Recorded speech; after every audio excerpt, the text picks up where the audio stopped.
On today's episode of Locked On Wild, the easy part is done. Kirill is signed to a record-breaking contract to stay in Minnesota. What comes next is much harder. Hey, this is Matt Boldy, and you're listening to Locked On Wild. Hey, this is Marcus Foligno, and you're listening to Locked On Wild. You're Locked On Wild, your daily podcast on the Minnesota Wild. Part of the Locked On Podcast Network, your team every day. What's happening, everybody? Welcome into another episode of Locked On Wild, your daily Minnesota Wild podcast, part of the Locked On Podcast Network. We are your team each and every day, and we thank you for making Locked On Wild your first listen each and every day as well. Make sure to subscribe on YouTube and your favorite podcast platforms so you don't miss out on any new episodes throughout the week. On today's episode of Locked On Wild, it's all about Kirill Kaprizov. The contract has been signed. The lines have been dried in ink. The I's dotted, the T's crossed. But what comes next for the Minnesota Wild now that this is done is going to be far harder than what the Wild had to sweat out between the offer of Kirill Kaprizov's contract and the signing of his deal. We'll talk about that as well as the structure of the contract and what the Wild need to do going forward. My name is Seth Toupal, host of Locked On Wild, credentialed media member for the 2025-2026 season, and host of Seth on Sports as well. And big day for the Minnesota Wild, obviously. One of the biggest in franchise history. This will, I think, top what happened with Zach Parise and Ryan Suter on July 4th back in the mid-2000s. This trumps what those two brought in as far as the eyes and the exposure and the coverage. The unquestioned franchise player in Minnesota will have rewritten every single record that exists for this franchise by the time his career is done.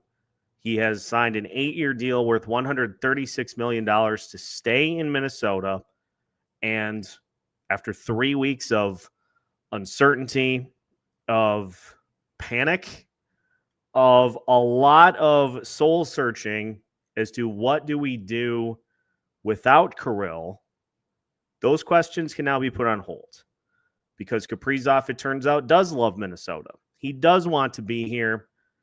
And the money ended up being pretty close to where he finally ended up. The initial offer by the Minnesota Wild was 8 years, $16 million per year. The final contract was 8 years, $17 million per year. So a difference of $8 million. And I'm sure Kirill did some soul searching on his part over the last 3 weeks to see this through and get this done to the finish line. But that was the easy part, folks. That was the easy part of what is going to turn Minnesota into a cup contender. Now, what do I mean by that? Kirill is the centerpiece of this team. He's the franchise player. He's the icon. He's the face. Every analogy you want to use about this Minnesota Wild franchise. Getting him to be the focal point is the easy part. Turning the Wild from a playoff caliber team into a cup contender, much harder. Now, I know there's been a lot of reaction as to this being way too much money. It's being just an absurd amount of money to commit to a player with some injury history from his age 29 season all the way through his age 37 season. It is a sizable risk by the Minnesota Wild coming off of what they did with Zach Parise and Ryan Suter. But I'll argue this is different than those cases. The Minnesota Wild, in signing Zach Parise and Ryan Suter, were looking for big names to pull them out of mediocrity. But Kirill Kaprizov gives you far more than what Zach Parise and Ryan Suter did. Kirill Kaprizov is a game breaker.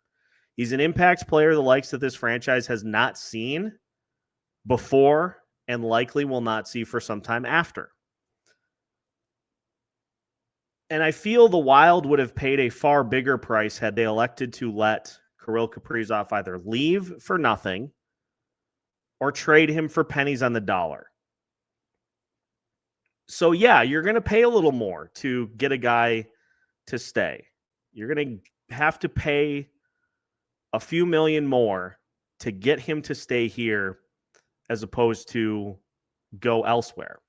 Because the Minnesota Wild at this time do not have what the Florida Panthers have. They don't have a cup culture. They don't have a situation in which players go to Florida to take less.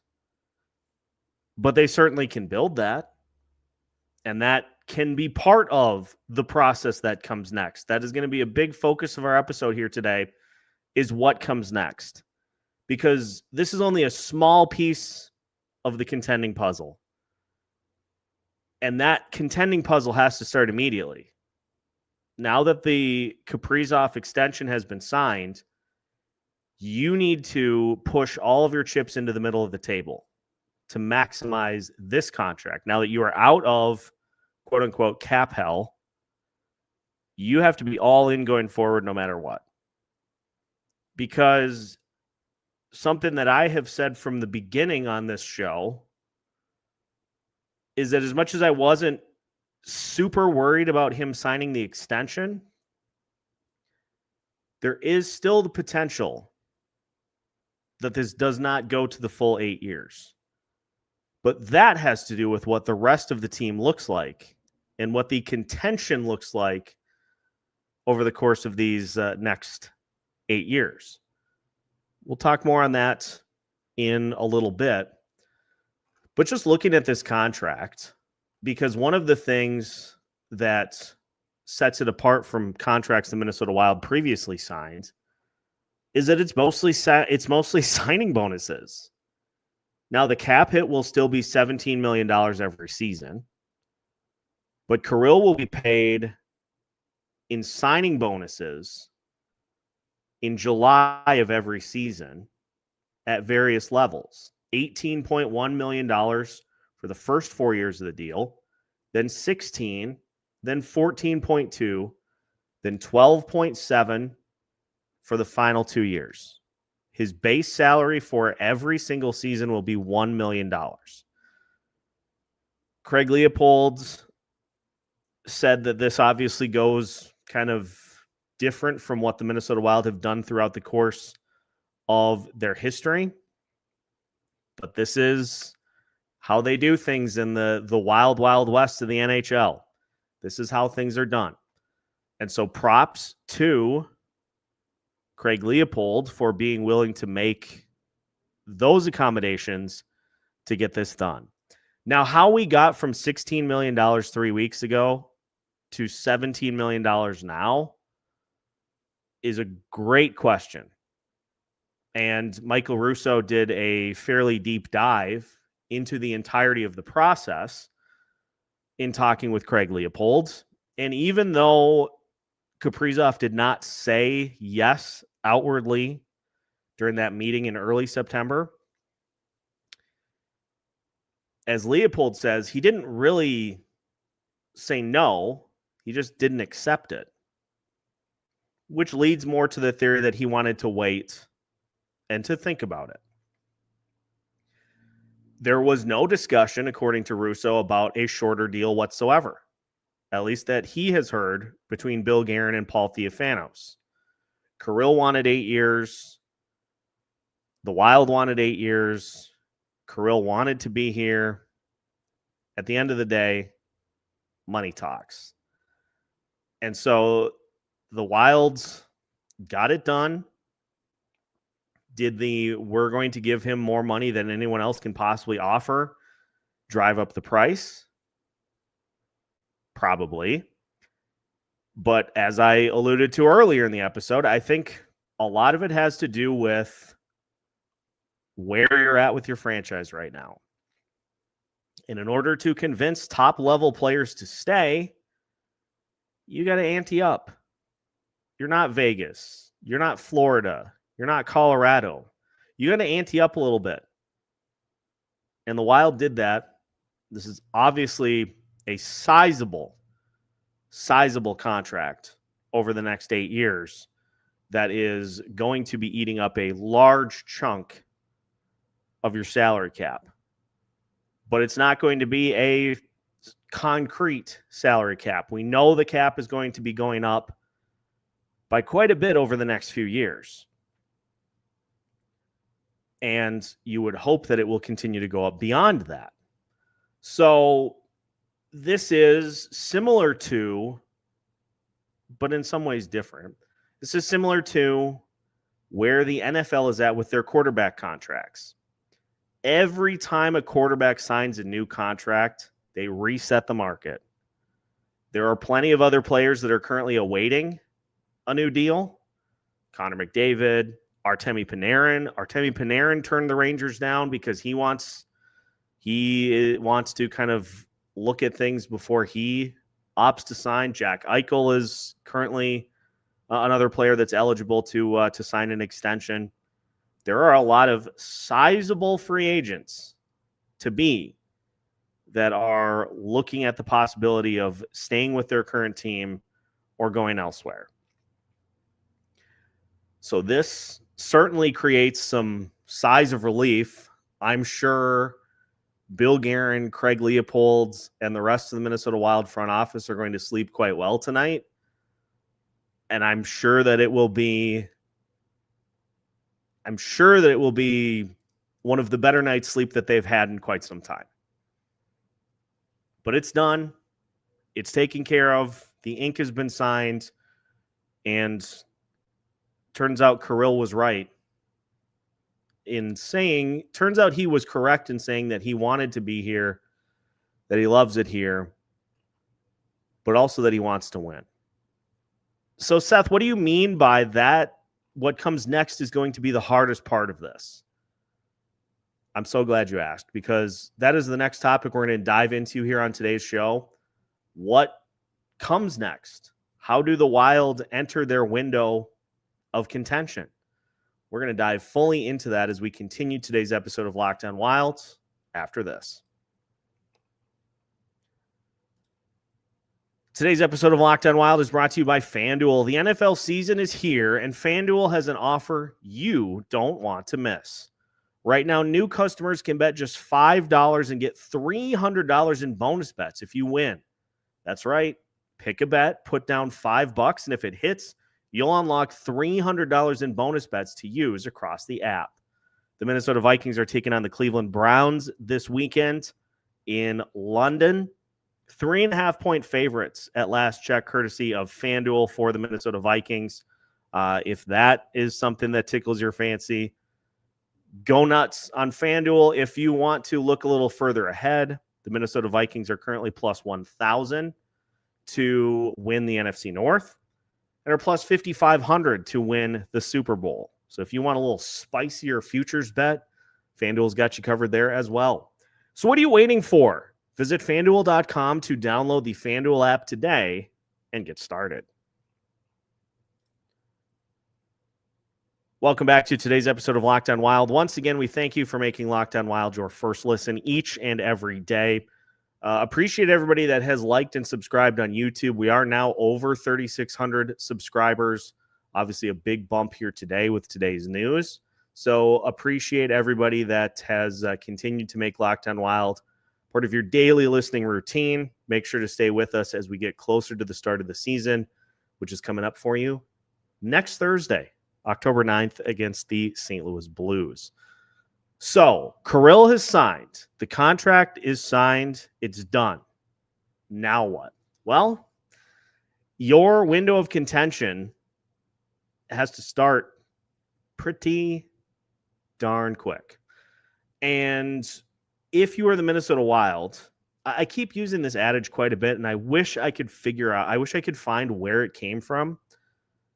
But I saw on X a quote: when you enter into your window of contention, every single piece of your organization needs to go towards furthering that contention window.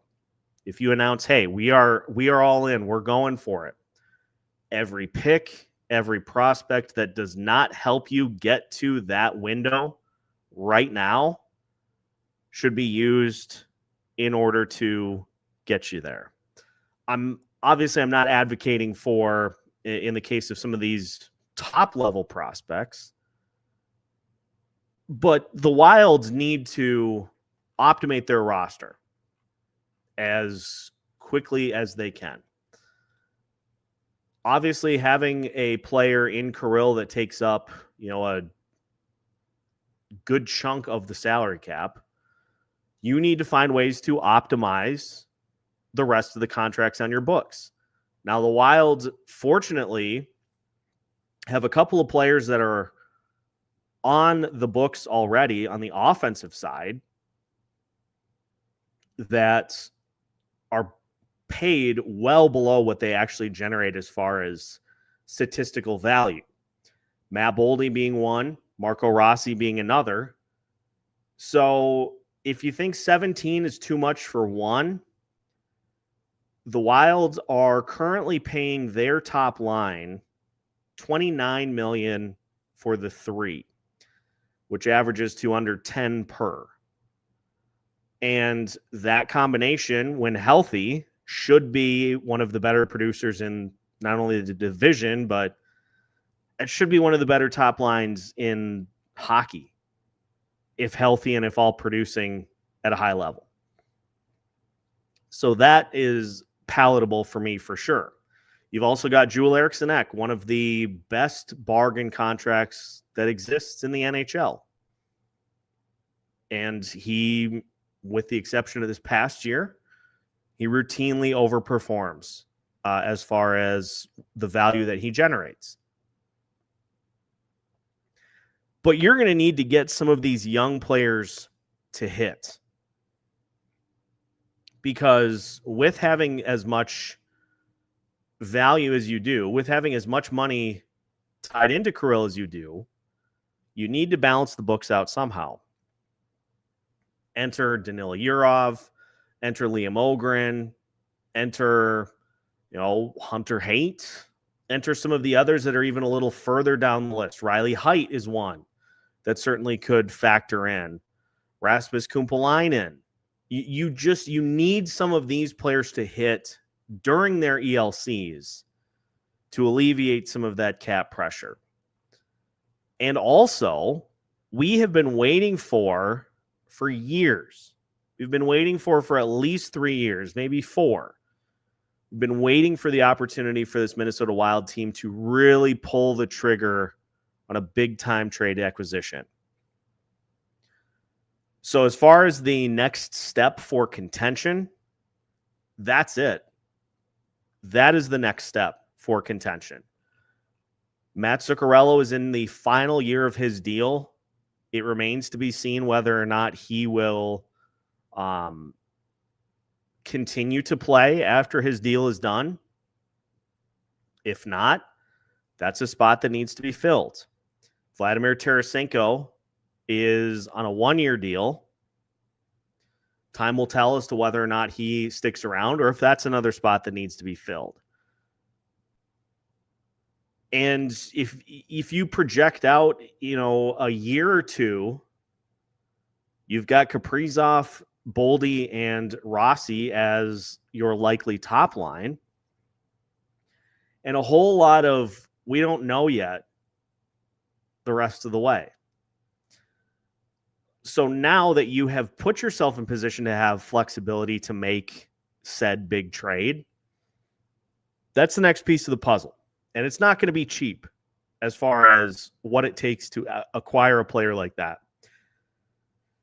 But this is the price of doing business. And I'm not talking just being completely crazily reckless with what you have as far as a farm system goes.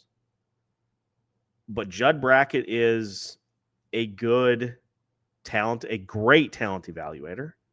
He has done a good job drafting for the Wild over the last few years, and the Wild have, at points, not had a ton of picks to work with.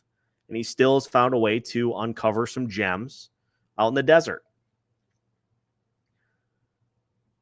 if it's not somebody that is 100% going to help you out, they got to be on the table to get you somebody that can. And I'm not talking like, hey, we grabbed another third line guy to bolster the middle six. No. You need to go make a titanic splash, a major splash. Because yes, Kirill has signed, but there is still, depending on how you play out the rest of his deal, there's still the potential for a jump ship. And I know we talked about Bill Guerin. If Kirill didn't sign, that Bill Guerin would not survive that. If you put yourself in position to where your franchise is not competitive enough and Kirill says, I can't do this anymore down the road, I can promise you that Bill Guerin will not survive that. So you need to fully optimize this roster, get yourself in position to really, really make a push at this thing. Craig Leopold said that the Wild were they were in, at the time, year 2 of their 5-year plan. And if it were me reading into that, years 1 and 2 then are about kind of building up what you have, assembling pieces, and 3, 4, and 5 have to be like full out sprints into the wall, hoping that you break through. So that is something that's going to be much more tricky than getting Kirill to sign on the dotted line. Honestly, I know it was a big sweat, but that was the easy part of this situation. So you've got Kirill signed. You've got to find some players to optimize the back end of this, make a big swing, and it just needs to, your process just needs to be continuous in how you cultivate this roster and how you push forward as an organization with Kirill now as the centerpiece. So to finish today's show, again, we will look at where this roster is at and what we can project out 2 to 3 years from now as to where this team will be, where this franchise will be. We'll continue to gaze into the crystal ball as to what this team is going to look like in potential's year 4 and 5 of the Craig Leopold plan. That's coming up as we continue today's episode of Locked On Wild after this.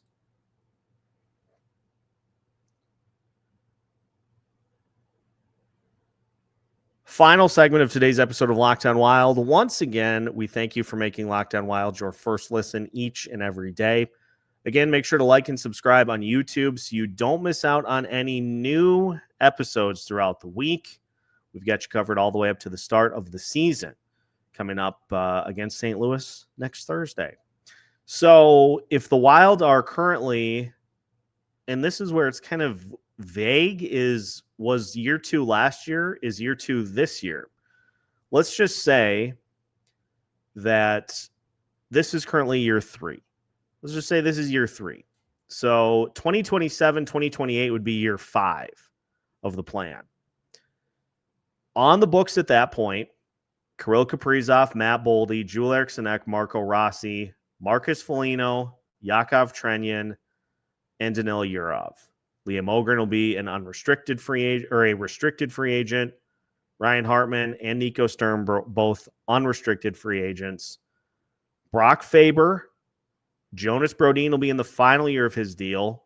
Jake Middleton will have 2 years left on his, and Jesper Wallstedt will be a restricted free agent as well.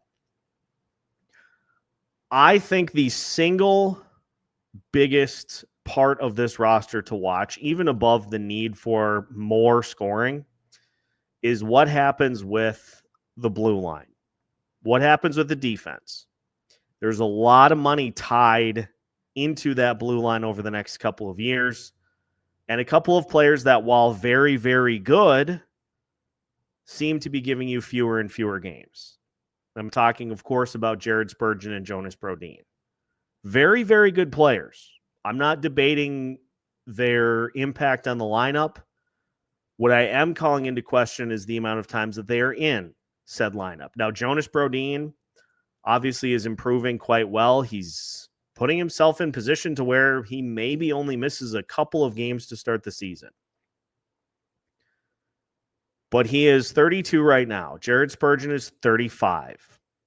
Spurgeon has 2 years left on his deal, but his trade protection has changed to a 10-team no-trade list. Jonas Brodin has no trade protection. And I'm not saying it will happen during the season, but that money is going to be tied up by one of Zeev Boyum or David Juracek or Carson Lambos down the road. You clearly have players in the system that can replace what they bring after a little bit of development. You have players in the system that can replace, maybe not to the same level of play, but I would argue if Zeev, once he figures it out at the NHL level, and you pair him with Brock Faber, that you've got your kind of backbone of the defense going forward. And as the cap continues to grow, as the cap continues to go up, what is 8.5 right now is going to look closer to 6 in 4 years. But it sure would be nice. Sure would be nice to have a little access to some of those funds to make a splash that you can add into the lineup. And I find it interesting that that was part of the chatter in the offseason was the Wild looked, they did some looking around, they were sniffing around at potential for different players to look at acquiring, but nobody was in position to make any sort of a move because everybody just kind of wanted to wait and see whether they were contenders or not. I promise you this, there are going to be a couple of teams that you think are contenders that will not be, and there are plenty of teams that are currently treading water and are in need of a big reset. There will be big players available. There will be names available at the deadline.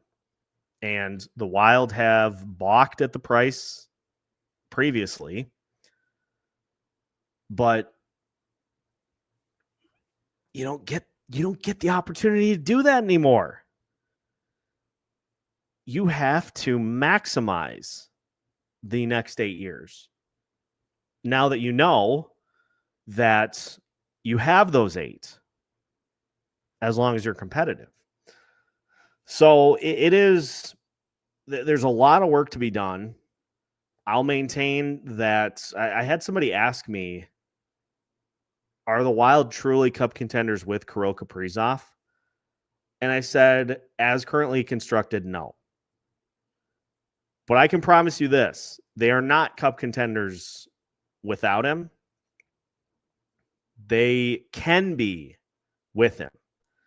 And that's why you pay what you did to keep a player like that in your organization. They don't come around very often. How many times over the last couple of seasons have we gotten to the offseason and said, you got to find a franchise guy. You got to find a franchise player. You got to add them at no matter the cost, because they don't come around often. You either have to draft them and develop them, or you have to pounce on the one opportunity that they do come available and you can't miss. So now that Kirill Kaprizov is locked in and is signed, everything that comes next has got to further the contention window. You don't get to kick the can down the road. You don't get to say, well, this is let's just look at this as a year that builds us to the next season. Kirill's going to be 29 when this deal starts. Clock is ticking. So a great day for the Minnesota Wild. Glad that this is done. Although I honestly, we didn't discuss it as much as other shows did here while it was going on, because frankly, there were no new updates. But now that it's done, the real work begins. So I look forward to seeing what exactly this franchise looks like over the next 6 months, and what sort of changes we get as the season unfolds, as we get closer to March and the trade deadline. I look forward to seeing what sorts of changes this roster undergoes now that you know that the centerpiece is here, and now you can make some big plays to add pieces around him. That's our episode for today. Appreciate everybody tuning in as you do each and every day of the week. Again, make sure to like and subscribe on YouTube so you don't miss out on any new episodes throughout the week. We've got new episodes for you every Monday through Friday as part of the Locked On Podcast Network.